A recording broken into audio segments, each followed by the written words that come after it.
Hey guys, Skipper T here. Tonight we're going to make some char cloth.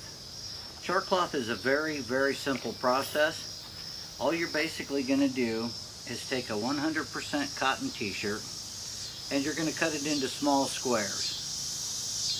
These are probably 2 inch by 1.5 inches, maybe 2 by 2s, and it's just a plain white cotton.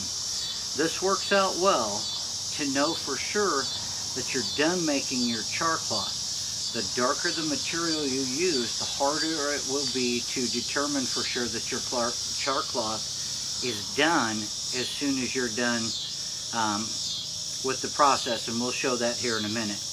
Basically, I have already taken the liberty of just cutting up some t-shirts into some small squares. As you can see here, I've put them into some Altoids tins, just your basic little Altoid tin here. What I've done is I've punched a hole in the top. I use maybe a 3/16 drill bit. I do keep a 16-penny nail handy. You can see the hole in the top right there. If it's not shining on the lens too much here. Anyway, what I've done is I've put between 5 and 7 sheets of that cut up 100% cotton t-shirt, and you want to use 100% cotton in this process. What we'll do is we will close this. I'm going to start this up just the easy way, and I'm going to do it over the Coleman camp stove here tonight.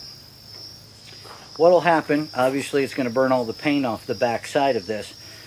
But what happens during this process is that you heat this up. It's technically burning or charring the material that's on the inside. As a result of the tin clamping down, and you've got a little bit of, air openings back here, but mostly this is an exhaust port. What this means is you're going to put heat to this. The only thing is you're not going to allow enough oxygen to get into this so that it can actually catch this on and catch this material on fire and then burn it. What we want to do is we want to turn it into a charred material, not ashes. And by doing that, we restrict the flow of oxygen going into the tin this way, but we've also got a little exhaust port. As we're doing this, and as the material inside is heating up, it'll get super hot, it'll burn, but without a flame, and basically it's charring at that point. And then we'll have a plume of exhaust gas coming up out of this hole in the top that I put in here. Once that, and we can even light it on fire because the gases that are coming out of it will be flammable. But once that plume stops ejecting from the top of this, much like a volcano, if you will, or maybe a geyser at Yellowstone, then we'll pull this off the fire, we'll let it cool off, and then we'll examine the consistency of the material that's inside. Stay with me and I'll get everything set up. Okay guys, a couple other things you need to know. You have to have a good set of pliers so that you can reach down and pull it off, because those little tins are going to get hot. Obviously a good pair of gloves will go a long way. So then what we'll do is we will just set this right on top, both of these burners.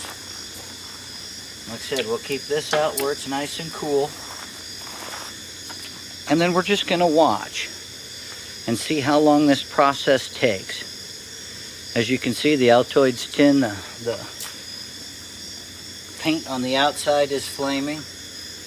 Now if you can get down and see, you can start to see that plume of gas, especially the one coming up on the right side.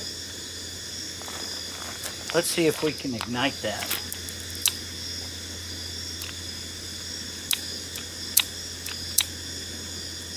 Yes, we can ignite that. You can see where it's already ignited on that side. And then this side's going at it too. What's happening is that is now burning off that excess gas that's in the inside.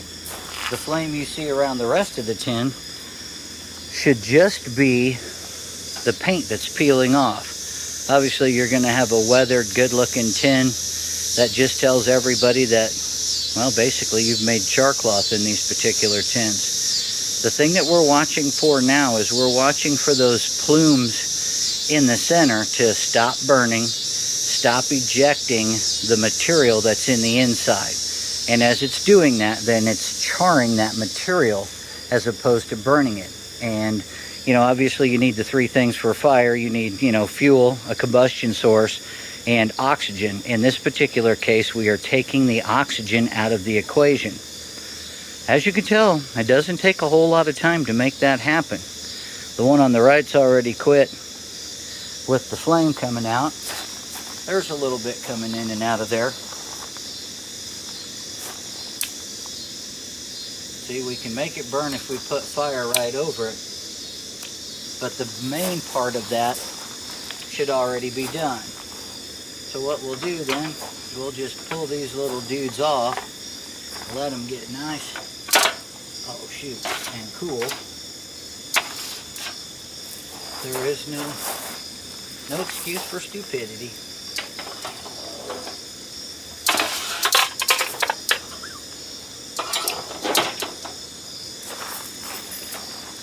Now, like I said, I've only put about 5 or 6 sheets in each one of these, and usually I like to get them a little bit closer to about 10 of them in there. But for today's activities and simplicity's sake, and I'm making 4 little survival kits for some friends, actually for some family members, so I'm just going to let that heat up and burn. Oh, shut that off. See how that lid popped open? We do not want that to happen because we do not want oxygen to get inside.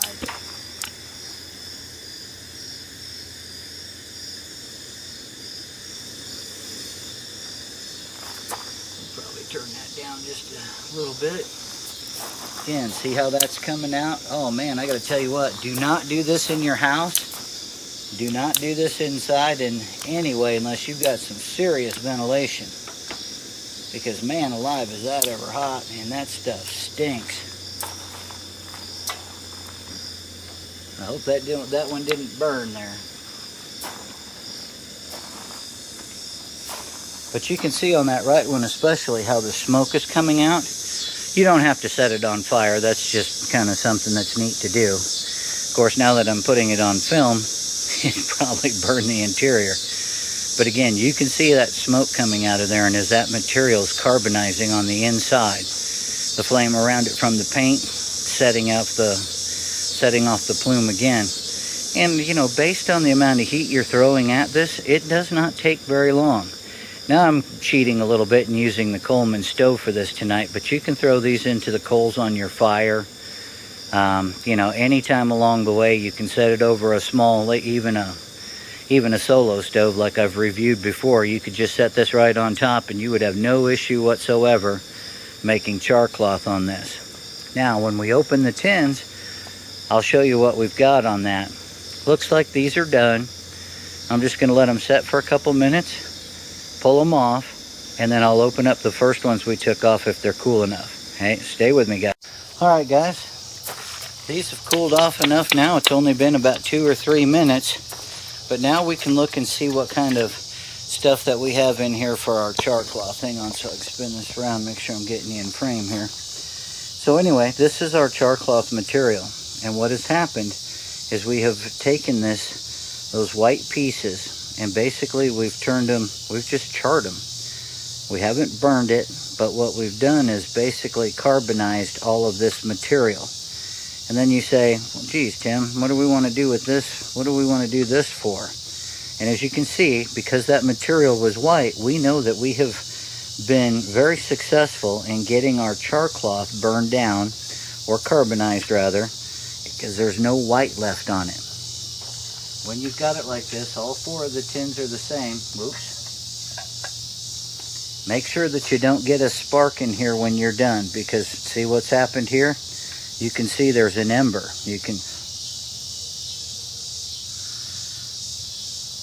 I hope you can see that. But you can see where all that's just flaming up, not flaming, but it's holding a spark. So basically I let that one go. Ooh, that's hot. And unfortunately that's what we're going to use this for, but we're going to do it with a piece of flint and steel. So make sure you don't get any sparks in your tin. Don't open it up too soon like I did in that particular case. So now what we're going to do is we're going to take this piece and we're going to take it, and I folded it in half, and I'm going to fold it in half again. Now I found a piece of chert just sitting down along the railroad tracks. You know, it's got that milky texture to it. It's got that kind of a sheen. You can see some of the granite or limestone that was around the outside. This is not indigenous to our area here in the Midwestern U.S., but if you walk along railroad tracks, dirt roads, things like that, you can find pieces like this. And you can see it's got that kind of a milky kind of texture to it. That's good chert, as it's referred to. And chert, you can make fire with this. What I'm going to do is I've got that sitting right on the edge of that rock like that. Then I'm going to just take a piece of 1095 carbon steel. Got this from the Pathfinder School's website. It's Wilderness Outfitters, actually. This I can hook around my fingers like so, kind of protect my knuckles, and then I can come right down the side, create a spark.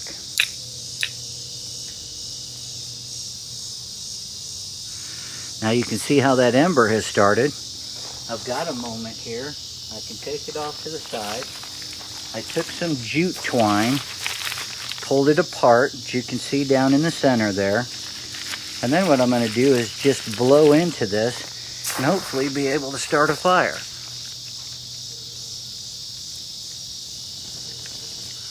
And we have fire. So that's why we make the char cloth. And that's what we can do with it. Now, I can take a bundle of twigs and various other items.